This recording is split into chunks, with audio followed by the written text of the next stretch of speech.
everyone, welcome to the show. I'm James, that's Katie, and of course, that makes this episode 12 of Circles and Squares. How you doing, Kate? I'm great. How are you?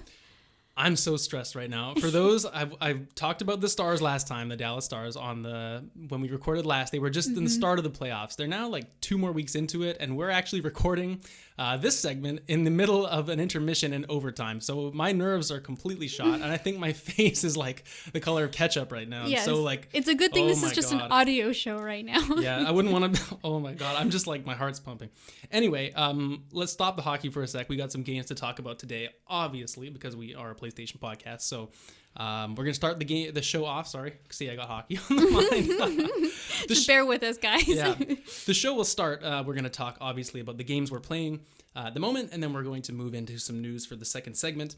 And to finish the show off, we're going to not only give Kate a little quiz on some horrible video game reviews like she did for me, I think, 3 or 4 episodes ago now, something like that. Yeah. But I've found some pretty good ones, so I'm looking forward to seeing if you can match them up. And then we're going to close out this show, and from going forward, actually, with a listener mail question. So look forward to that at the end. But for now, Kate, tell me about what you've been playing.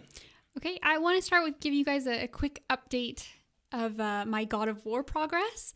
I've been playing it alongside a couple other games, so not maybe dedicating as much time as I'd like to it lately. But the last couple days, I've really gotten through quite a bit and some very heavy story beats. Mm-hmm. So I won't get into too much depth because we've talked God of War a little bit, and I maybe want to save that for when I finish the game.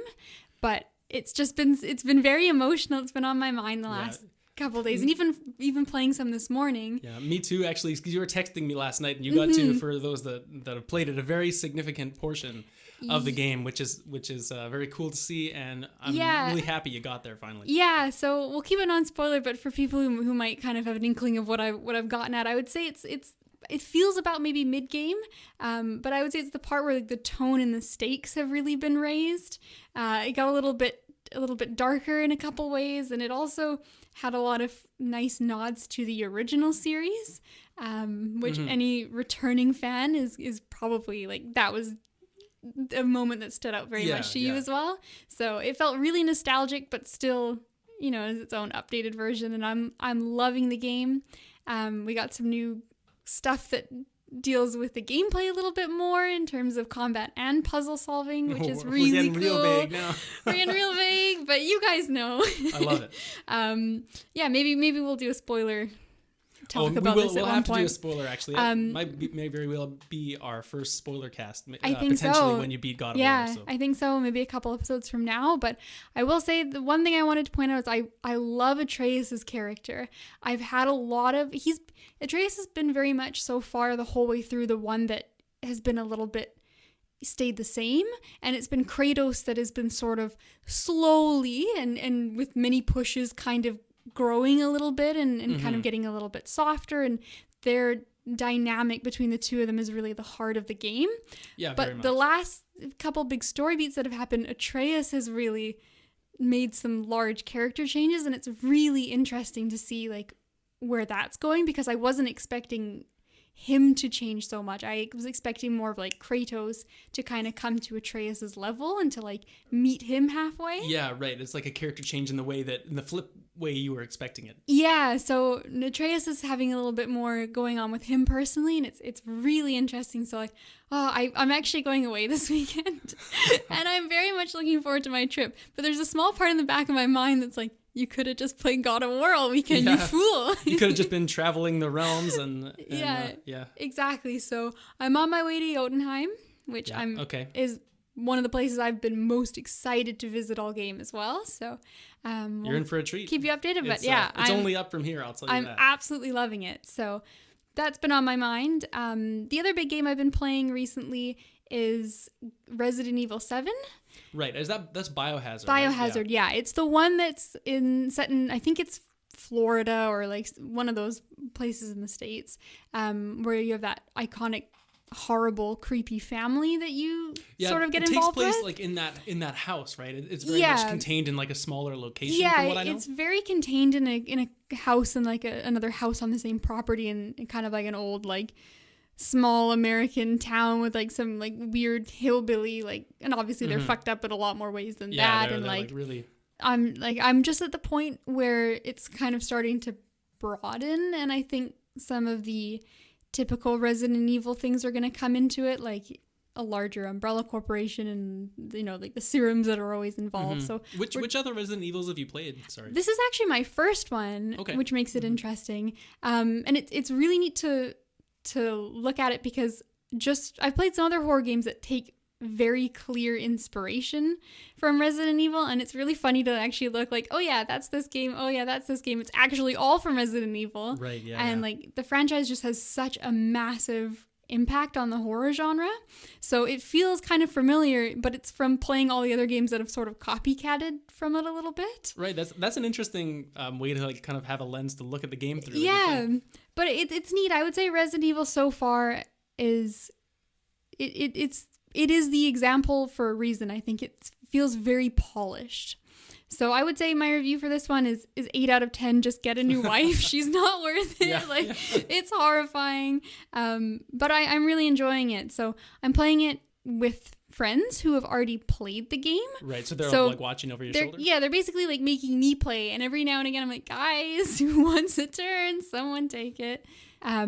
It's funny, like I remember I was talking to you about, I don't remember if we recorded it or not, but I was talking to you about how I'm playing Resident Evil 2 Remake with my friend Katie online. So it's kind of the same thing. She's like watching me virtually, and we haven't finished it or anything, but it's been fun the few times we've managed to like line up. So I imagine it's even like more fun when you're sitting in the same room. Exactly. So there's 3 of us and we're playing, and of course like I'm getting up to like a big jump scare they know is happening. They're sitting there like, ooh, go around that corner, what's over there? It's like so it's good. I will say the one thing I'm surprised is it's not as scary as I thought it was gonna be, because I remember when the trailers came out for this game, it was horrifying. Like the family is incredibly like disturbing and unpleasant, and like being stuck in the house with them. And I don't get me wrong, like I've definitely had some tense moments. I've jumped, I've been swearing at the characters in the game. Like it's like the go-to thing to do in a horror game. Yeah, like whatever. Like, you know, someone bursts through a window and my first reaction is tell them to fuck off. Yeah. So like there's definitely been some of that, and I would say you couldn't pay me enough money to play this game in VR. Oh my God, could you imagine? I want to try it though. I don't think I could. I don't think I physically could. I would have a heart attack. But it is not as scary as I expected it to be because of how it was marketed in the trailers. Yeah, that trailer to me, of any horror game trailer I've ever seen, is probably the scariest. Yeah. From the ones I can kind of conjure in my head right now. Like, I agree. There was something to that one. If you guys didn't watch it, go back and watch it now. It is incredibly well done. And the game is scary, but I have so much expectation because of that. And I think part of it too, I guess, is this one's sort of like an action horror game too. Like You never feel safe, but you do have weapons at your disposal that, you know, like make you feel a little bit better than in some horror games you're walking around totally defenseless. Right, like no ammo and all that type of stuff. But yeah, one thing I gotta say is I think the balance is really good. I think it's a really like subtle but important thing in a horror game, and I think that's what has impressed me the most. So like it always feels like there's that tension and you aren't safe, but I don't feel like I'm dying or getting stuck a lot of the time. Right. And that's a problem, because if that's happening and you're having to redo sections, it takes away a lot of the tension and it just becomes either frustrating or tedious, or it just loses that kind of like... Right, because if you got to go around the same corner like 2 or 3 times, you know the guy's going to be waiting for you. Like if you have to repeat it. Yeah, as opposed exactly. to just experiencing that once, getting the scare. Yeah, it brings you out of the immersion, and then it's a much less scary experience. But for me, it's really hitting that sweet spot where there's like been a couple bosses where I've had to do it more than once, but never enough times where it's taken me out of it, and it's just been like, oh, okay, that was really close, I'm gonna go do it again, and then I'm past it, moving on to the next bit. And I think it's quite linear as well. Like I think maybe the puzzles could be a little bit more challenging. They're usually quite straightforward, and there hasn't really been a time where I've had trouble solving something, but I almost think that kind of works as a strength to it as well, because I'm always pushing forwards. And I think having any time where you sort of slow down and it has a lull, or you're, you know, stuck or tempted to bring up a guide or something, that takes the immersion out as well. Yeah. So is it still the same kind of puzzles like in, Resident Evil 2 Remake's my only point of reference, but it's very much like hey, get this item, take it to this place, like it slots into it's into this little hole that matches up with it. Or it's basically a lot of that. There's a lot of different types of doors that require different types of keys. And then also there's some things you need to get the right object and then like move it in a certain way to make it a shape, and then that unlocks something. So there's a lot of those puzzles. Classic style. Classic style, puzzles, but I think, and also from what I've seen online, it seems like it's maybe not quite as much depth to it as some of the other games have that maybe expand on those systems a little bit more. So I'm interested to actually go back. I'd like to play some of the older Resident Evil games now, just from having enjoyed this so much. Yeah. And the other thing I really like about Resident Evil is the inventory system. I think great, I love how things slot in and take up a certain amount of space. I think that's fantastic. Yeah. And it also leads to this kind of pressure where it's like, do you bring a bunch of supplies with you, or do you like put more things in storage and then you have more room on the fly for like another weapon or picking things up? Like the resource management is actually becomes like quite pivotal throughout the game. Yeah. See, that's one thing I had when to compare to Resident Evil 2 remake again. For me, it was like the only complaint I had about that system. For those that don't know, it's pretty much like you get a grid and like a couple of boxes, maybe a 9x9 square or something, and each item is a different size and takes up a certain shape. So like a pistol might be 1 square, but like a shotgun is 2 squares. And you have to sort of manage like where you have space to put in these items. Yeah. But my problem I ran into was like, I love the system when it comes to like your weapons and your health and your, ammunition or like tools you find. But the one part I don't like is when you find the key items, because sometimes I feel like I'll come across and I'll find like this key item that I really need to take. But it's like, well, I guess I have to leave like, some ammo behind, or like maybe not ammo, but you'd pick something like it's a bit tedious. I ended up having to run back a few times from because you didn't have what you needed with you. And it's very much like what you're talking about, like with the balancing of the difficulty. But then it's like, you're still running back for a different reason. So that's the only complaint, but I think it is a great system. Right. That's fair. I can see it having some problems, or like at times where it doesn't feel great. I like the idea of having to bring the key items in your inventory like that, because it just adds to that kind of like, oh no, like I can't bring this ammo. Like I'm in a little bit more danger because I'm having to sacrifice something for this item I need. But then at the same time, because I'm playing with people who are familiar with the game, they've kind of given me like, not so subtle hints is like, you're going to want this key now. So I've never really come across a situation where I'm lacking the item I need. And I think that's where it will get annoying, is like you get to the door to progress, like, oh, I don't have the key I need. I have to go back to the safe room, pick it up, and right. Like retrace your steps. Yeah. But anyway, I'm loving it. I'm calling it now that I've been calling it all game, but I'm calling it now officially here that the old grandma lady is the final boss, because she just shows up from time to time in the house and you're not allowed to hit her. The game physically doesn't let you. Yeah, so she's going to be up to some shit. So like she's up to some shit. I don't trust her. She's the final boss. I don't think I'd trust a single person in that house from what I've seen.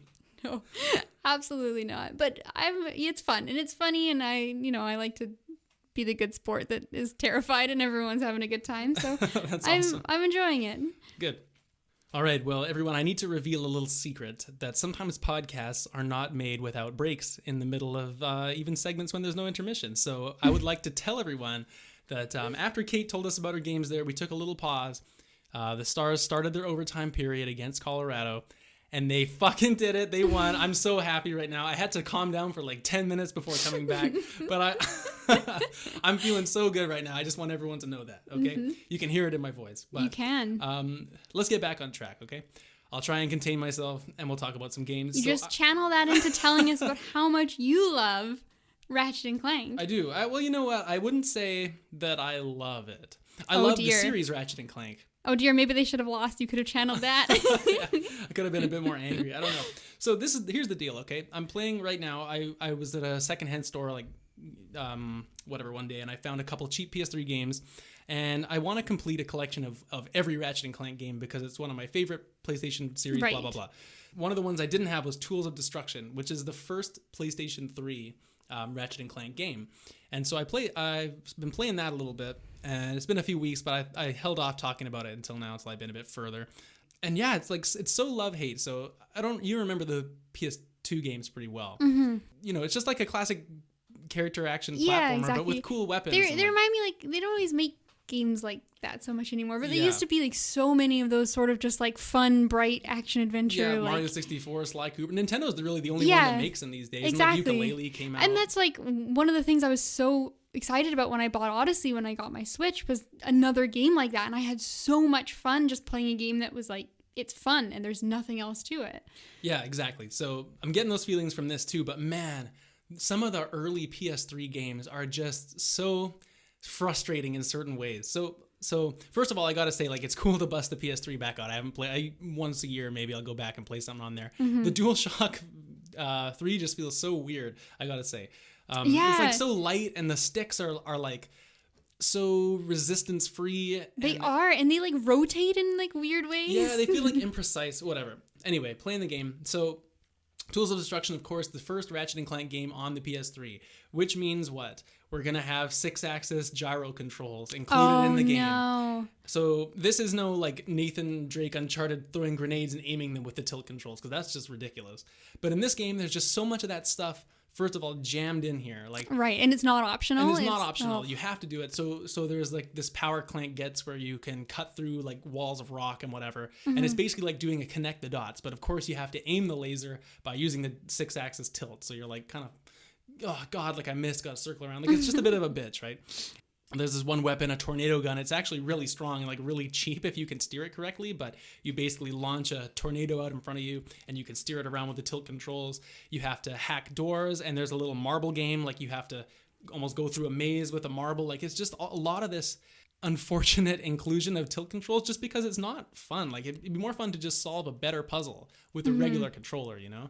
Right. And I'm so glad they moved away. It feels really just like shoehorned in as like, we want to show you this tech instead of like, this is actually nice for the game. Exactly. It's like they told Insomniac, hey, look, this is going to be like an early PS3 game. We need you to show off the technology we put in this thing. And then they just realized that people didn't like it, I think, for the most part after that. But yeah, there's a couple other examples as well, but just a lot of the tilt stuff. But when you get past that, the game itself is just like a updated, PS2 level Ratchet and Clank. Like, it's not my favorite in the series for sure so far in terms of like the variety of the planets and like the environments. And some of the weapons are cool, but there's a few that are like, I think I preferred some of the weapons in the older games and whatnot. But when you're playing as Ratchet, the game feels awesome. Like, it's just, you got the sideways jump, you've got the backflip, you can use Clank as the helipack. And this game also has like the weapon upgrading as well. Like, the more you use the weapons, they upgrade. So it's fun to like constantly be switching out what guns you're using with Ratchet, because you're trying to level them up, and there's every single one of them has like a skill tree almost like as a weapon, so you can find different currencies and then upgrade like their ammo or their power or their radius, stuff like that. And it's just cool to constantly be switching it out. Right. Because And I feel like that's one of the main draws of the game is like, that's what it's kind of known for, I think, a lot too, is like the silly, goofy, like fun weapons just get more ridiculous as you go. The disco gun, everyone just dances in place. Like, one of my favorite ones in this one is you can put down, it's called like the nanotech something, and you put down basically what is a beehive, and any enemy that comes near that, they just get stung by like a bunch of different mechanical bees. Oh God. Which is like super powerful. That's nice. That's where Resident Evil got it from. I bet it is. Who knows? But just stuff like that. Like, there's always a weapon for the situation. You got the lock-on missile launcher, the generic machine gun, the grenades. Like, there's just a lot of variety, and that's something that always draws me to Ratchet and Clank in general. So I'm really glad they have like the same level of care, I think, put into the weapons, even though they're probably not my favorite roster overall, but it's good. Right, so it's more of like a preference thing. Now, is this intending to draw you up into the new one coming out for PS5? You're getting prepared for the new Ratchet and Clank? I was planning to play them anyway, but ever since we saw the new announcement for Rift Apart, I think it's moved them up my next to playlist a little bit. So giving a little more motivation. Yeah, I'd like to at very least, because I played most of them already. Like, I played all the PS2 ones. I think it's only these two. I bought this one and I bought the Into the Nexus from PS3, and I think those are actually the only two that I've not played. So I think I can get them done in time. I'll probably play this and then go back to Nexus. I think Nexus is actually really short. We'll see. But I mean, when I say the PS3 is kind of frustrating, it's like these kind of things. When you're not playing as Ratchet, I don't think this game actually feels that good. Like, Clank is a lot more fun in some other iterations, I think. Like, in this one, you're just basically getting a bunch of little minions to stand on different platforms. And I know it's like that's been done before, but sometimes they have more commands. Like you can tell them to stay, go. You have to get them to attack sometimes. In this one, you pretty much have follow me, and that's it. They just attack by themselves. Like it's not as involved. So that kind of brings the Clank sections down, although there's not a whole lot of them. And then the other thing you do too is you have to fly a plane, similar to like a Star Fox. This isn't a lot of Ratchet and Clank games, Right. but this plane, like the left stick moves your actual vehicle, and the right stick is your reticle. Okay. So you're kind of the where you're aiming is in no way related to where your ship is. You're looking. actually looking. So it's, yeah. you're kind of. It doesn't. I don't remember if the other ones are like this, but to me, this feels like not good to control. You know, because what I find myself doing is I'm just concentrating where I'm shooting, and I'm just moving my ship in circles around the screen to avoid things. Right. And it just kind of, I wish it was more of the Star Fox controls where you... Right, because you're kind of like at a disconnect with your actual ship in the way that you're moving. Yeah, so it's a little weird, but I mean, there's not too many sections like that. And then all the rest to say about it other than that really is like, it's the same cast you know and love. Quark's there, they've got some funny villains, like the voice acting's always silly. It's like a Saturday morning cartoon almost, you know? Yeah, very much in so. In its humor and... So stuff like that, and overall really enjoying it. I'm gonna, like I said, try and finish it. There's no trophy list for this game because it is a really old PS3 game. Oh, it predates kind of the... Predates trophies, yeah. Interesting. It's been a long time since I've played a game without a trophy list. It's funny, right? I didn't even remember there used to be games without trophies. Like when I was playing it, I made it reasonably far, a couple hours in, and I'm thinking to myself, like, how have I not got it? I'm not that I'm a huge like trophy collector, but I'm like, why? But you're used to seeing them pop up. I've been to like 3 or 4 planets, like how, and I've unlocked a few guns, leveled them up. Like, where are my trophies? So I looked, and sure enough, there's like no trophy list for this game. So it's interesting. But, you know, it's cool to go back and see some old games so far. And playing this now, as much fun as I'm having with it, with its flaws, like the camera is another whole nother beast. Like, my God, they've come a long way designing those. But like, it just makes me so excited to play Rift Apart when it comes out. And if I'm lucky enough to get a PS5 when it comes out, I'm definitely going to get this game like ASAP. That'll be your launch title. Well, I don't think assuming it comes out as they said a launch window, I think. So hopefully, like whenever it comes out, I'm definitely going to get it. Like this is probably what I'm most excited for, aside from probably Spider-Man, but you know, for the next Ratchet and Clank. But so another game I've been playing, I got one more, is I don't play a lot of games on my phone, but I've been really into a mobile game recently. It's actually also on Switch and PC, so I don't actually know if it came out on PC or mobile first. I think it came out on PC first and got ported to mobile, but don't quote me on that. It could have, but either way, we're talking about Game Dev Tycoon, which is exactly what it sounds like. You are designing and running your own game studio. And so it's like a little management sim. You start off and you're just in your basement, you know. So it's just menu based. Like you pick basically, okay, what system am I making this game for? So at first you have like PC and that's it. So you click PC and then you click like what genre of game you want it to be, action, adventure, RPG, simulation, whatever. And then you pick a topic and you start off with very few topics. It'll be like samurai or you know, farming or something like that. And so you make this combination. The 2 great options. Yeah. There's a lot of different ones. I made educational games in it too. Oh, wow. Look at you. Yeah. What a nerd. Yeah. Well, you got to do what you got to do at the start. Okay. I'm a very successful That's what the kids want company. these days. So you're basically like aligning these different choices, and then you make a game, and then you get feedback on it. You'll get reviews, and it'll say something like, "Hey, the market really likes farming games, but they're not good when they're for mature audiences," because you also get to pick like the level of graphics. There is like, kind of like a challenge in some way. There is a challenge. Like I've released a lot of games in this that didn't do very well because it's also things like as you progress, they don't use the real game systems, but they'll be like, oh, the game station is coming out. Like it's obviously the PS1 or whatever. When you get that far, it kind of replicates when the actual consoles came out. And so as you're designing your games, you begin to think what games also, like what kind of genres and what audience you're looking for on different consoles as well. So it just kind of slowly builds on itself, and you go from like a one-person studio to then you hire your first employee, and you have different stats on each character. So they can be artistic, they can be a programmer, and then they have a couple other stats that are like research, how fast they can learn new things, stuff like that. But you're trying to balance your team, and you'll say like, well, I've trained myself as a programmer, so I'm going to hire an artist to be the next person in my studio. Balance you out a little more. And then as you're making the games, their points go into different different counters, basically. Like the more points you get while you're developing the game, the better the graphics will be, or the better the programming is, stuff like that. And so you build your studio out, and eventually, like right now, I've made it up to the point where I'm actually designing PS5 games in this game, because it goes beyond, like, I think it's gonna guess like a few generations what's going to happen. That's kind of cool. It'd be interesting if it's accurate at all. I wonder, right? It's they've done a pretty bang up job. Like, it's actually pretty funny, some of the names of the consoles. Like, there's the M box instead of the Xbox, and, right? Of course. And, I imagine it's pretty really like tongue in cheek kind of. It really is, yeah. But it's really accurate too. Like, I think they did a lot of research on like what consoles, what kind of market share they had at certain times, because that's another thing you factor in. Like, well, it's cheap to develop this game on Sega Genesis, but it has a lower market share, like, for example, at this time. So is it worth it to do it that way? You can sign publisher deals, so they'll give you money and then they'll take a percentage of what you make off of it.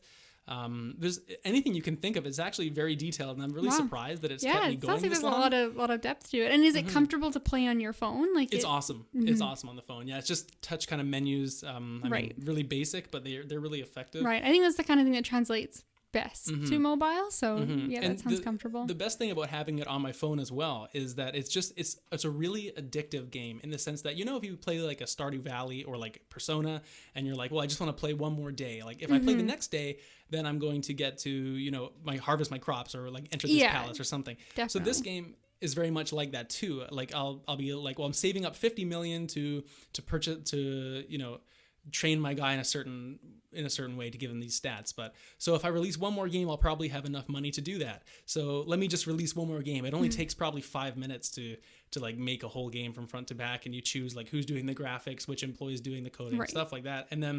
And then you'll see the sales start to come in, and I'm like, wow, man, I have an idea. Like, I could make a sequel to this. Like, maybe I'll just make another game, and then eventually I can. And I imagine there's some nice colorful bars that fill up with XP and stuff, and it looks really nice. Yeah, it does. It's really attractive, and you also have to like send your employees on vacation, and that's really nice. That's good HR department you've got. I know. I actually win all the time. They're always saying in the magazines like, Naughty Hog is really good to work for, and I'm like in the interviews. Did you get to name yourself?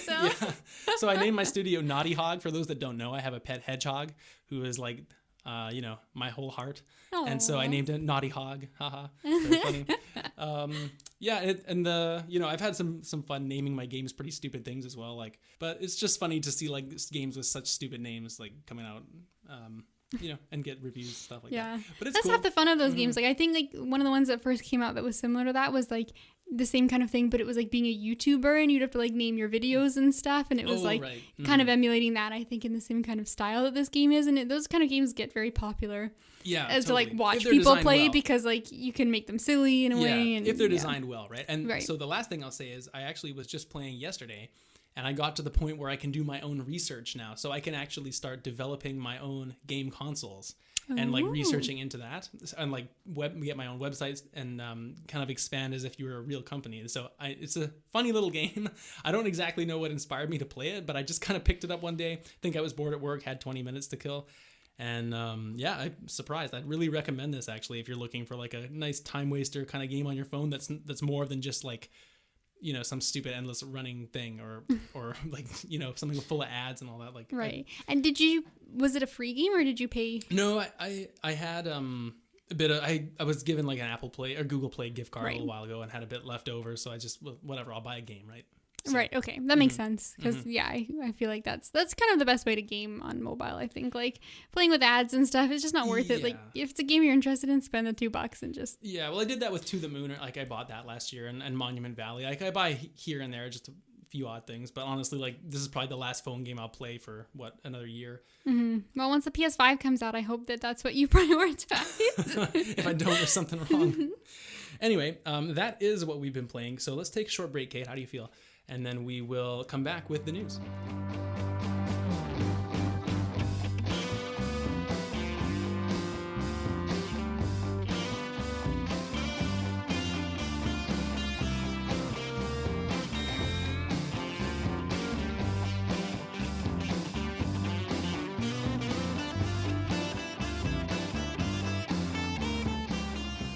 Okay, guys, we are back.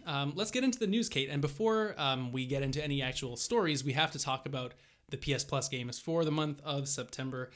For anyone that's new to the show or doesn't know, we each pick one of the free PS Plus offerings every month in the first episode of the month, and then on the next episode we'll give a little review and impression of whatever games we end up with. So for September 2020, Kate, we have Street Fighter V and PUBG. Two games. I think we've had some pretty rough selections in some of the previous weeks, and I think overall these are actually like two pretty decent offerings. Just to like, I think so. They're kind of like, it's interesting. They always seem to like pair kind of two like sort of similar games in a way. So these are both kind of like games you hop online and like play a little bit more socially. So so. What goes without saying, I think it's I really don't like fighting games. I would personally pick PUBG. But what do you feel?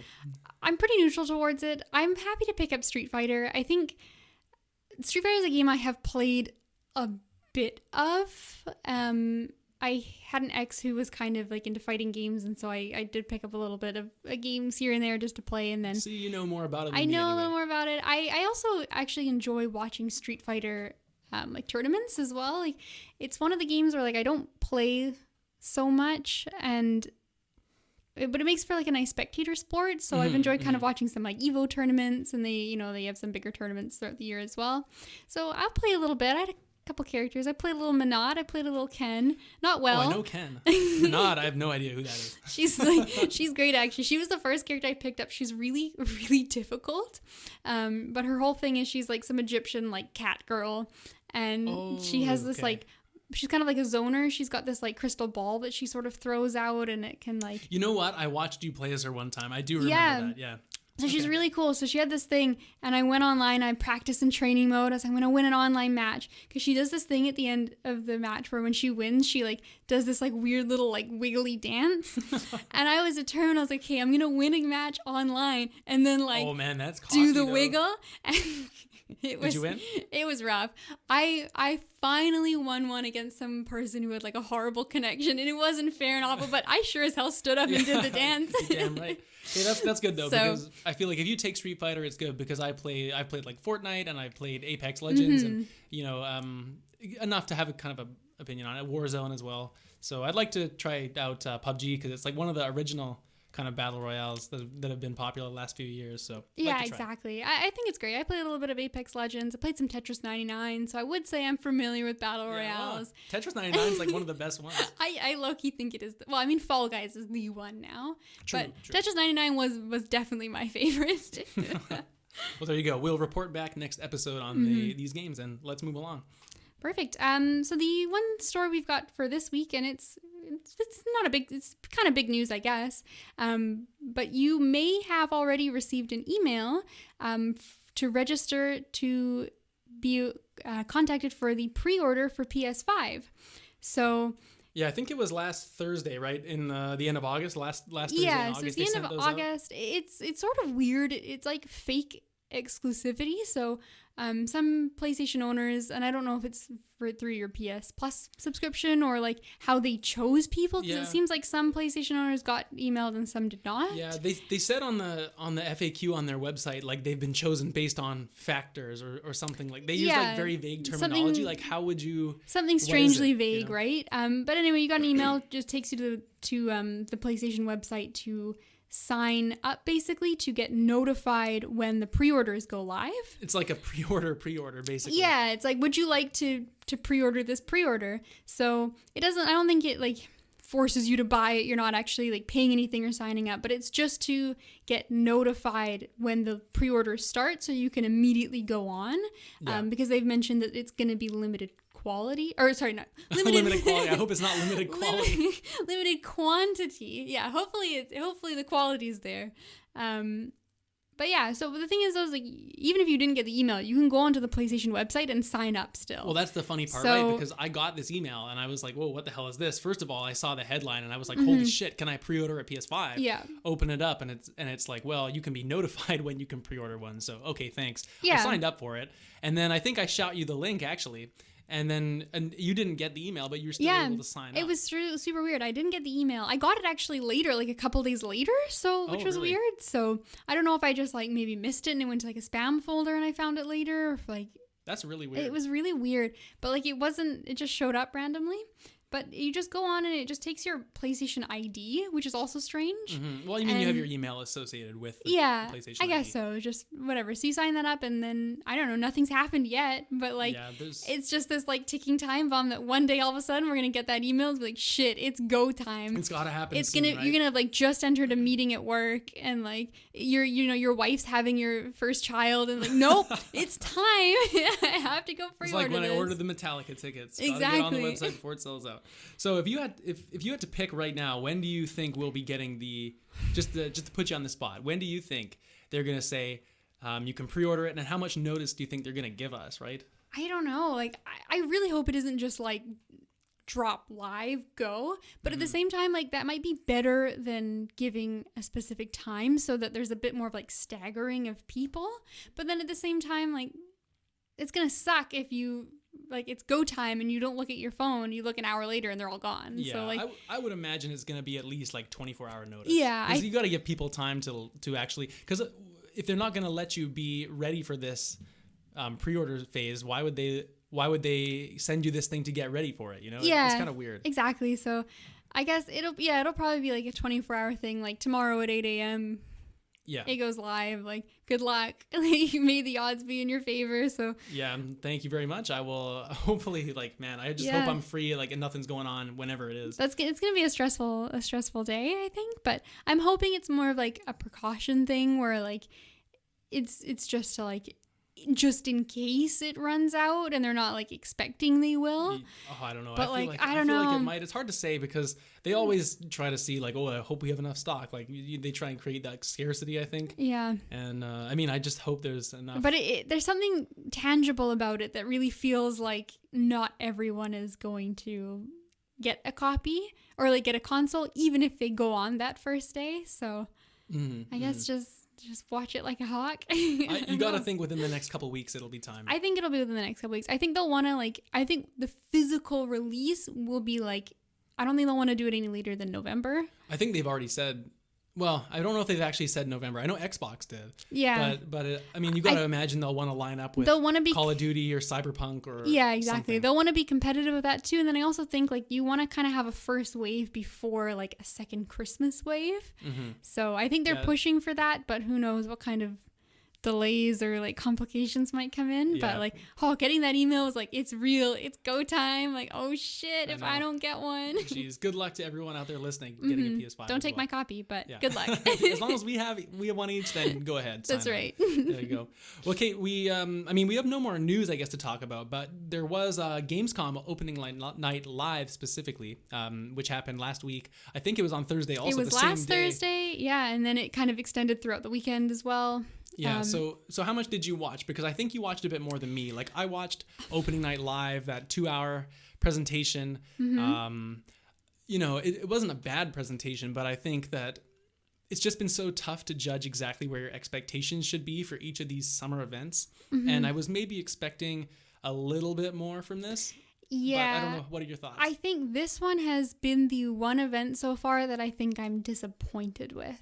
And part of it is from some of the content. There were a few things that stood out to me, and maybe we'll kind of go over some of our highlights in a moment. But the actual presentation was it was so long for the amount of content they actually showed. Opening Night Live was fine. Like, I think Jeff is a great host. His stage was so fucking cool. The stage was incredible. Wow. I really enjoyed watching that first night, even though there weren't really many things that stood out to me game-wise, but it's fun. It's always nice to kind of like see, the hype and have the stage and get excited, and he's a great presenter.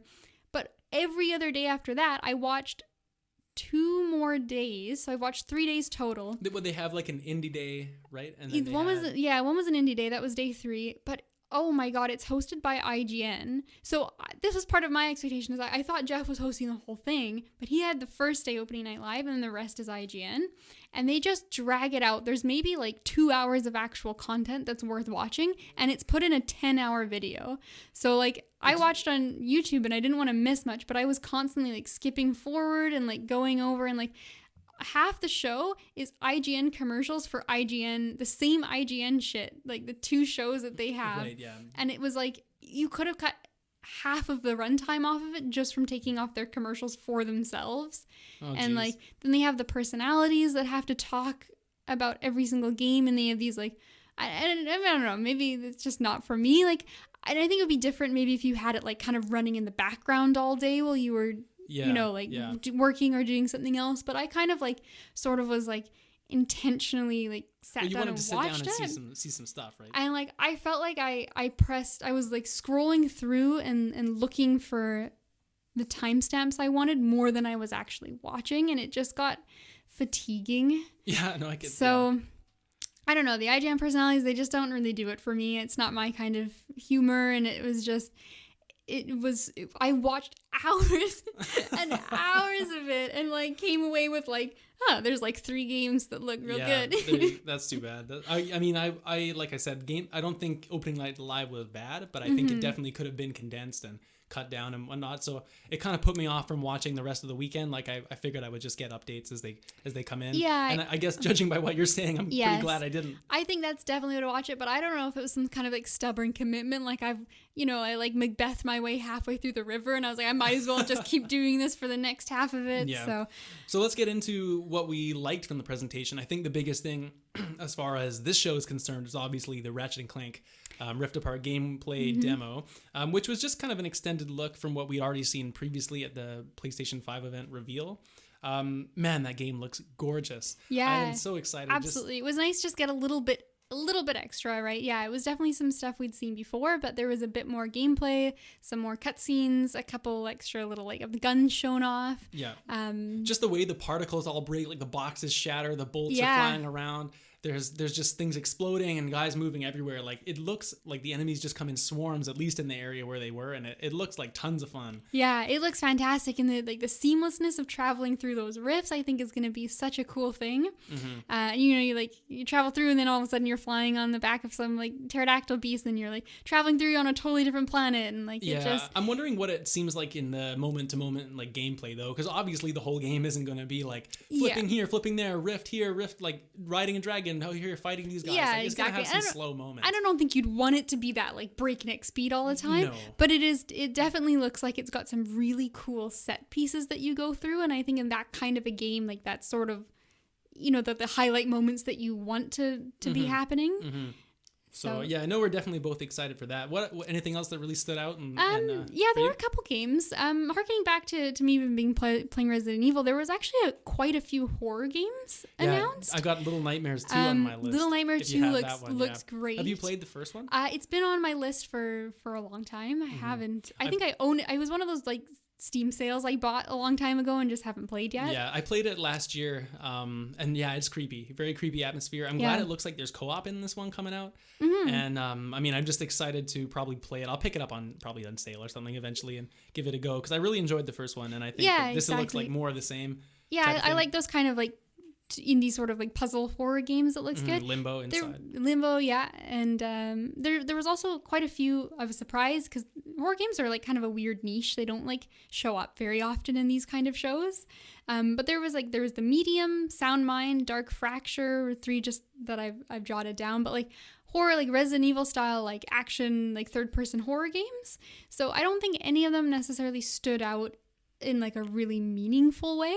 But I'm excited just to have a wider breadth of games at my disposal, because like for me, at least when I play horror games, I always play them socially, and even if the game's not amazing, it's still fun to have that kind of dynamic and like do a spooky games night. Yeah, totally. So I'm just excited that like maybe developers will make more games, and because we kind of like run through them and like run out of horror games, so that stood out to me a lot.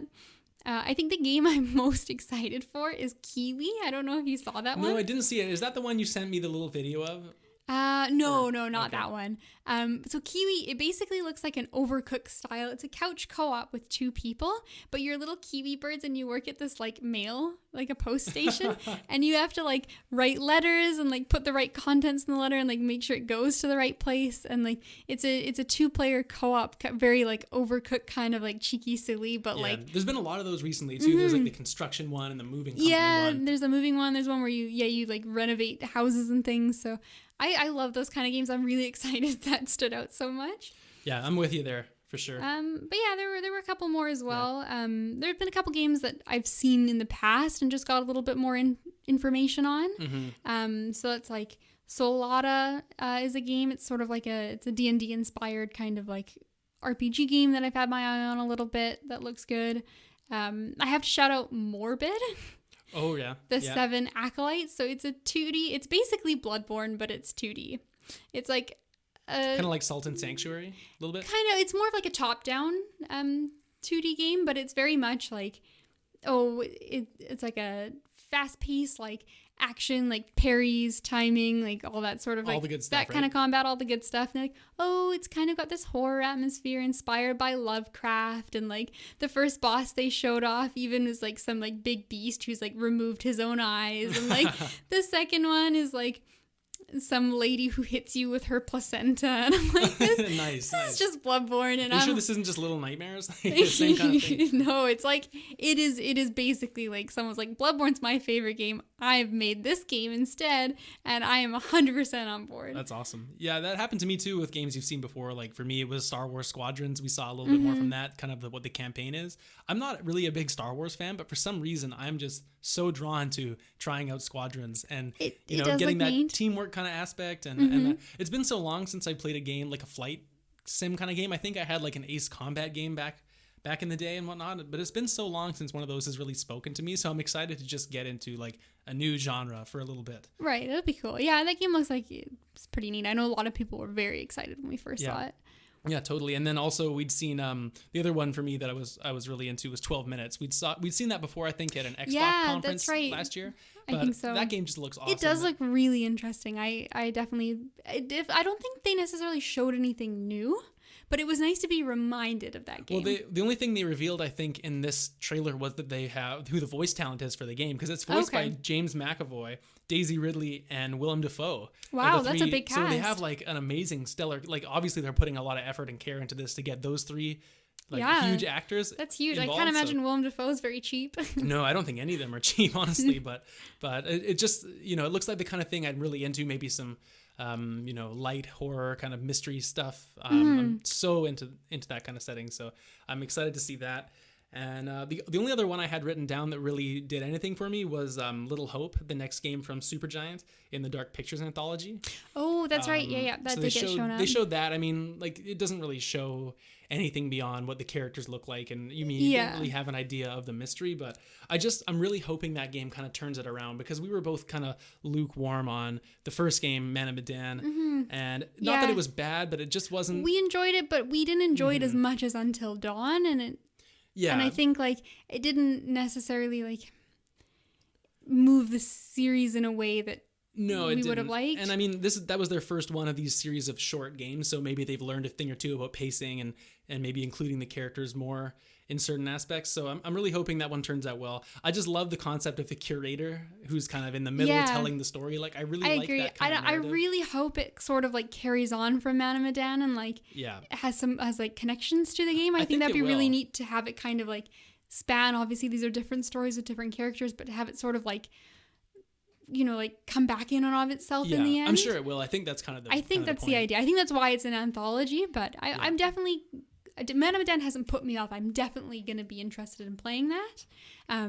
But I am slightly reserved and hoping that it is a little bit of an improvement. Yeah, same with me. And if it's not, then I think that might be the point where I'm like, well, is this really something I want to pay attention to? It might change it from like, I will buy these as they come out to like, there will be a bundle when they're all out eventually that I will pick up. That's exactly where I am too. But I mean, that's kind of all I had written down as far as like big things that I'm personally really looking forward to. There was a couple games shown that didn't really have much of anything. Like there was that one, The Girl in Space, I think with number 9. I'm drawing a blank on what it was now. Yeah, but I watched so many things. It just kind of drew. But overall, I think that's kind of a good way to summarize the presentation, kind of forgettable. That Warcraft section went on for so long. Oh yeah, the Warcraft section was very long. Wow. It was like well done, I'm sure. And I texted a friend who's into Warcraft. I'm like, hey, there's a cool Warcraft for that audience thing. For sure. That's cool. The problem with that is I feel like Warcraft has a very specific audience, and it's not necessarily the people watching opening night live or something for like the general games audience. Like Warcraft is very much like a huge subsect. I think they would have done better at like their own event. Warcraft is almost like one of those things where like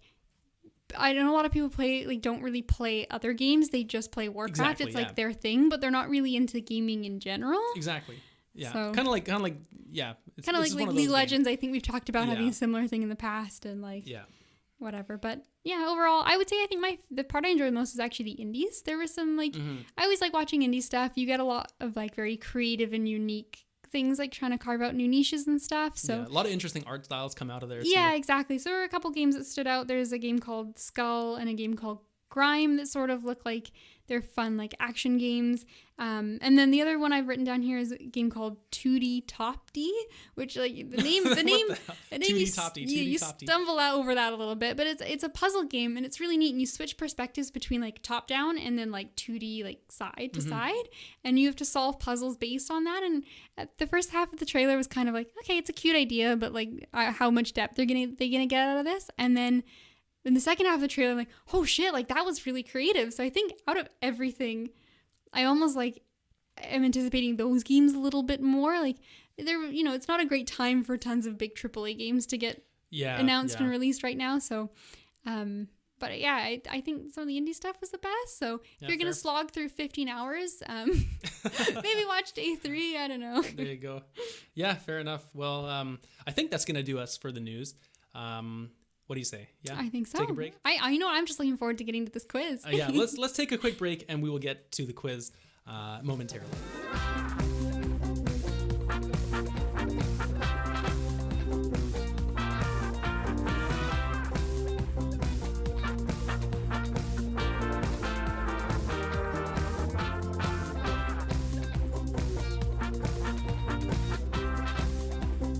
All right, everyone, welcome back. If you're still here with us for the final segment, which is a matching quiz of bad game reviews. So Kate did one of these for me before, and we had a blast like laughing at these hilarious things that people have to say on Metacritic. Oh man, some people are mean, I'll tell you. Some and like weirdly racist and like. Ooh, and like I didn't have any racist ones when I was looking. But I don't know. People are weird on the internet. Man. Right. Don't There's always be, there's that one guy. It's like 1 star, like worst restaurant I've ever been to. Yeah, like, come whatever. on. These people online are crazy. But hey, some of the stuff they write is funny. So here we are. So how it's going to work, Kate, is I will give you the list of the 6 games that I've chosen, all on the PS4, and then I will read you a list of 6 reviews in a randomized order. Right. And I will match them up correctly. And you will match them up correctly. Okay? Wonderful. Okay. So here are the 6 games that you will be listening for. Okay. Ghost of Tsushima. Okay. I'm going to nail that one. Infamous Second Son. Okay. I've played the first one. Red Dead Redemption 2. Okay, yeah. No, I didn't pick all exclusive this time. You took a lot of the big exclusives, yeah. so I just we did kind of some mix and match. big exclusives last time, but these are still really worthwhile, great games to talk big. about. Next one, Shadow of the Colossus Remaster. Okay. Judgment. Okay, interesting. And finally, The Witcher 3. Ah, Witcher 3, an older one, but still very relevant. Yeah. And so I don't think I missed anything. That's 6 you have there, right? That is 6, assuming I can count. Okay, cool. So let's get started. Here is the first bad review, okay? In no particular order. Right. Do you want to feel lonely? Do you want to be in a large area, but be the only one there? If so, then this game is for you. It's a beautiful looking location. This has got to be the most lonely and depressing place to be. There is no one to interact with unless you're battling a set of enemies. What's the point of a nice looking game if there's nothing to do in the game besides the required battles? Want to go to a place where no one will find you? Then get this game by all means. It just wasn't for me. No one will find you. Well, okay, this is tough.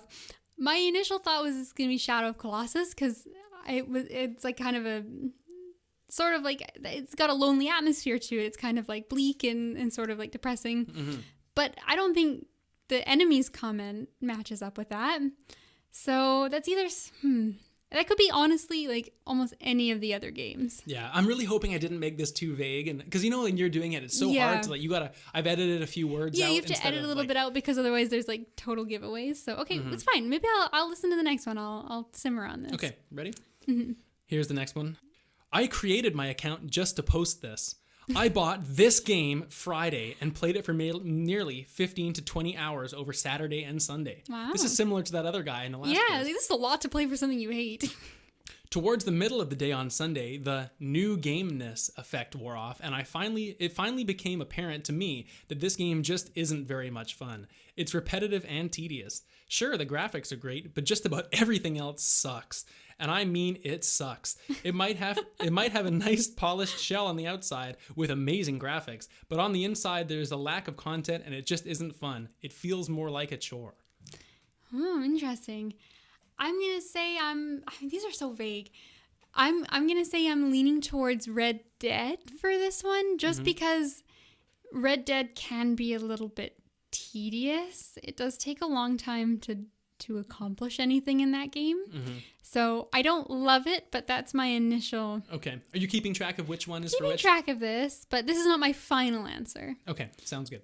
So moving along, we have the next review, which is this. Liking this game enough to give it a 10 out of 10 is the gamer equivalent of a 14-year-old girl on YouTube comments a few years back saying, "I'm not like other girls. I like heavy metal like Asking Alexandria and Bring Me the Horizon." Where did you find my YouTube account?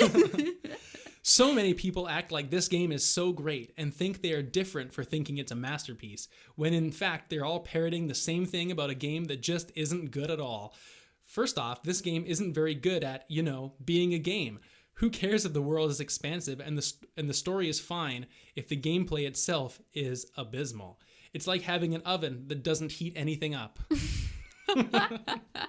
Wow, that's harsh.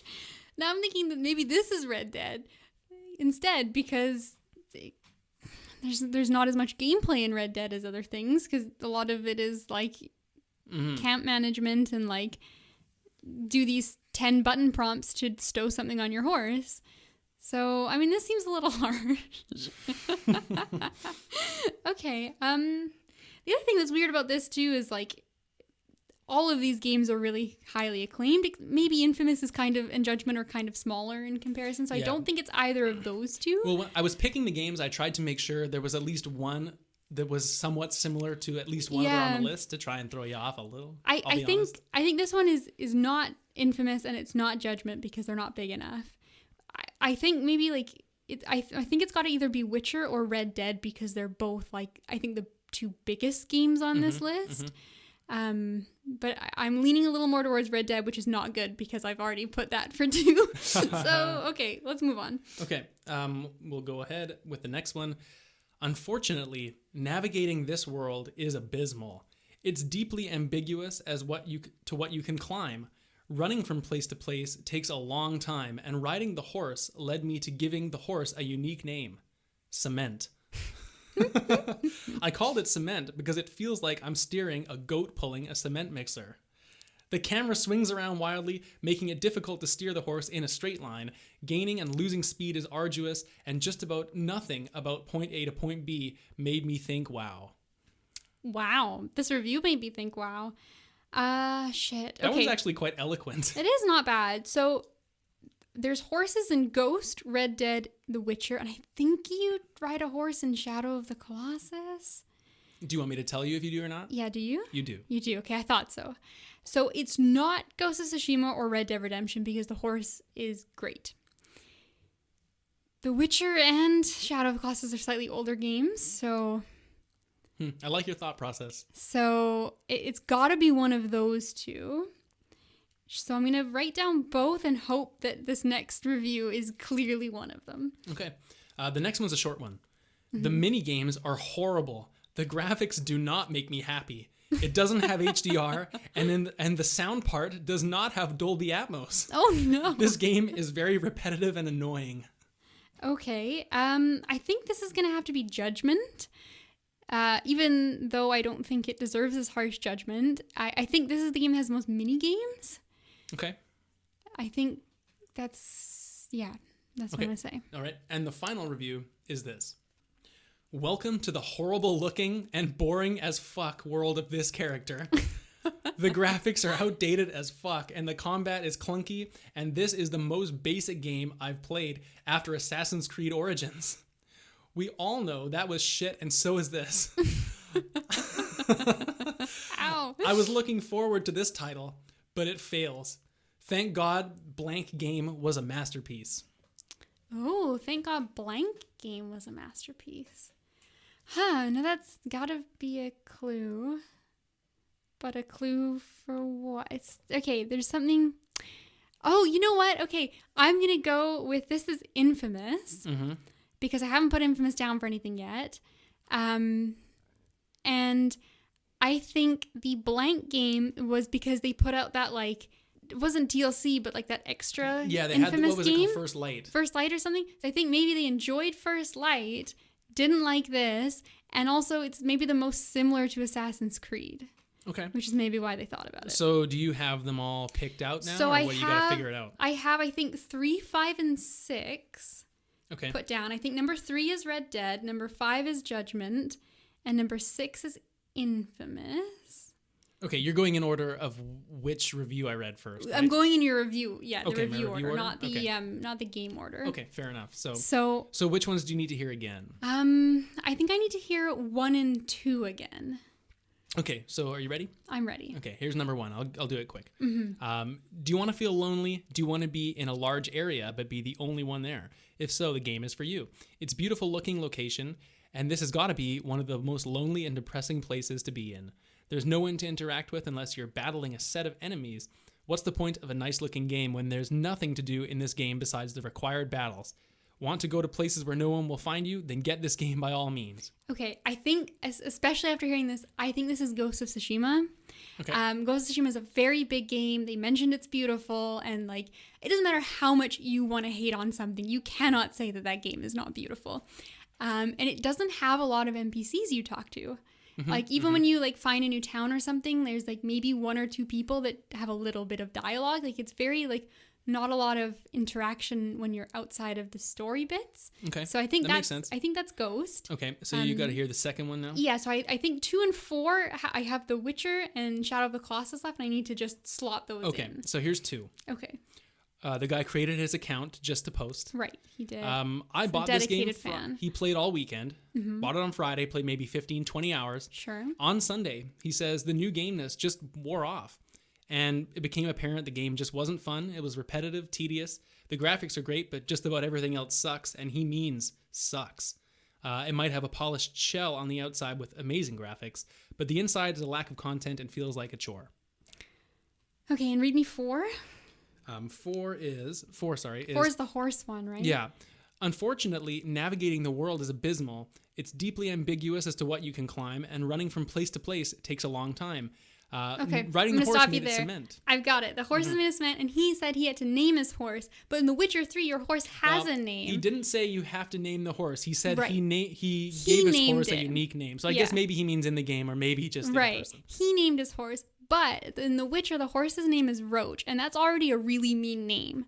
So you could just insult your horse by saying Roach. And also, climbing is very important in Shadow of the Colossus. So if it's ambiguous as what you climb, that could be bad.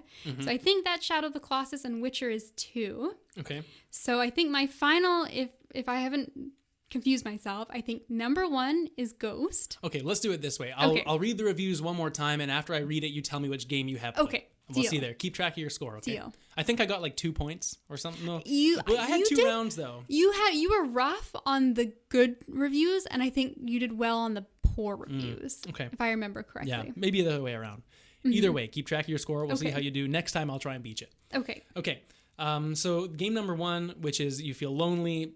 You're in a large area, but you're the only one there. It's isolating, and you have nothing to do but fight groups of enemies. This is Infamous Second Son. Oh no! Oh god, this has thrown up everything. Well, we'll see how you do. But first one, unfortunately not. I think that game you basically just run into like base camps of enemies, clear them out, move to the next one. If it's anything like the first one, there's not really a whole lot of like. Yeah, I played it for about 5-6 hours and kind of bounced off, honestly. Yeah, didn't care for it too much. Although I liked it more than this guy.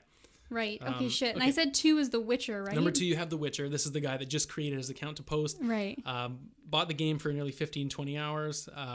New gameness wore off. Basically, there's graphics are great, but everything sucks. And you said... I said this is The Witcher. The Witcher. Is this Ghost? Ghost? This is Red Dead Redemption 2. Oh, God. Oh, no. You know what? Fuck. I put Red Dead down for this, and then I switched it to 3. You had it. I had it. It's okay, though. There's time. 4 left. Okay. So 3, I said Red Dead. Clearly, no. Number 3...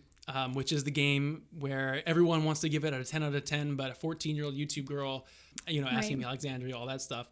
This game, the world's expansive, but the gameplay is abysmal. This is The Witcher 3. Okay. So you had those two flipped. I had those two flipped. I should have known 14 years is how old The Witcher is in comparison to everything else. It's the old game. You gave me a number. Well, you were close. I can see those two were tough. Okay, so number 4, I put down Shadow of the Colossus. This is where I'm really holding out for some points. This is the horse that's like cement and hard to climb things. And Kate, you got it right. Yes. All right, we're on the board. First Shadow blood. of Colossus. So good job. And for the next one, the horrible mini games. I was trying to throw you off because I know there's a lot of mini games in Red Dead also, which I don't know. I think people like the mini games there though. So, and obviously Red Dead's going to have HDR. So really this was, I think, the easiest one, and it is Judgment. Okay, wonderful. I did consider Red Dead just briefly about the mini games, but I thought I don't know if they're really I don't know if I would consider them mini games as opposed to just sort of little things you do. I guess playing cards and stuff is kind of like a mini game. Well, and horseshoes and poker. Yeah, that's true. There's a lot of weird random stuff to I was do. hoping you'd be more familiar with Red Dead and kind of gravitate, whatever. And then the last one, which is the horrible looking world of this shit character. Right, which I said it was infamous. Yeah, and the graphics are outdated, combat clunky, similar to Assassin's Creed Origins, and thank God Sekiro was a masterpiece, Kate. This is Ghost of Tsushima. No.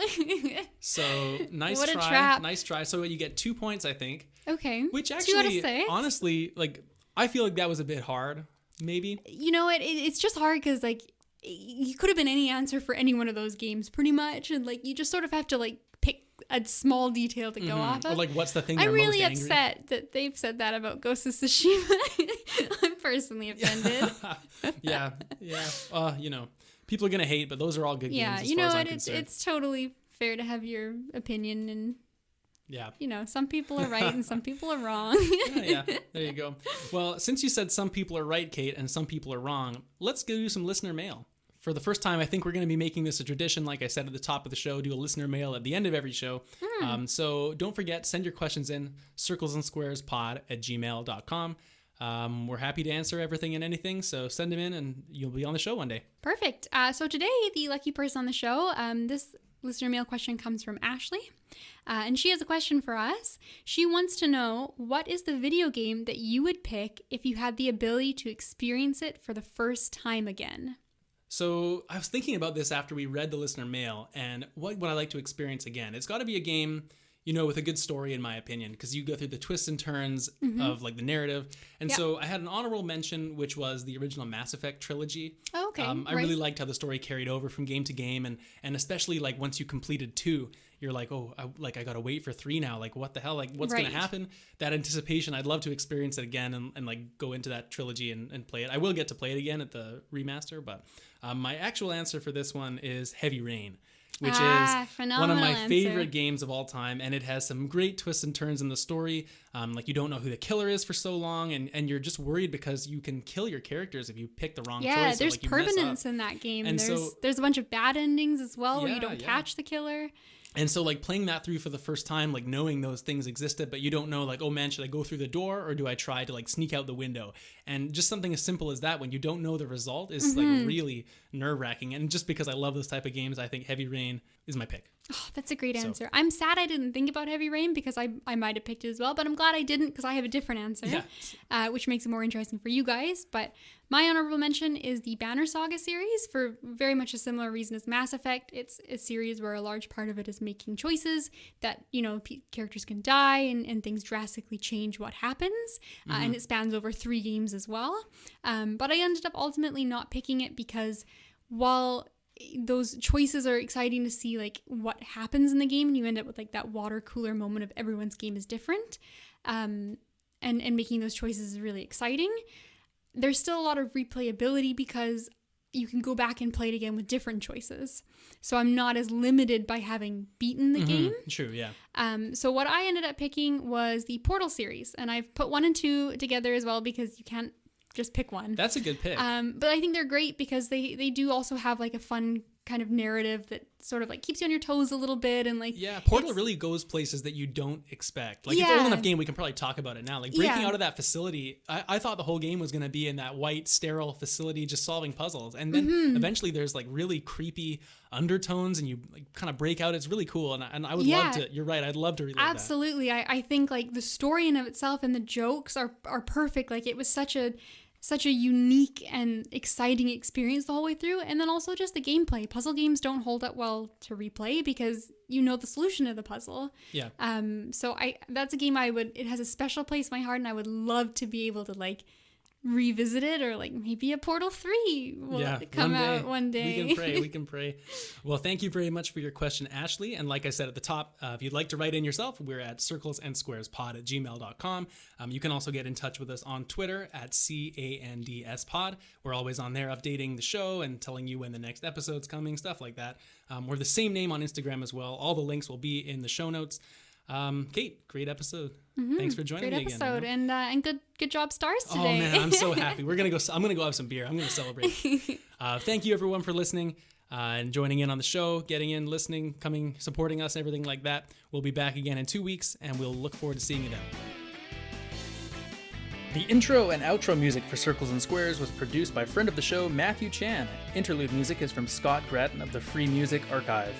Our channel art was created by @unreasonable on Twitter, and our brother Alex is the designer of the Circles and Squares logo. Thank you all for listening and supporting the show.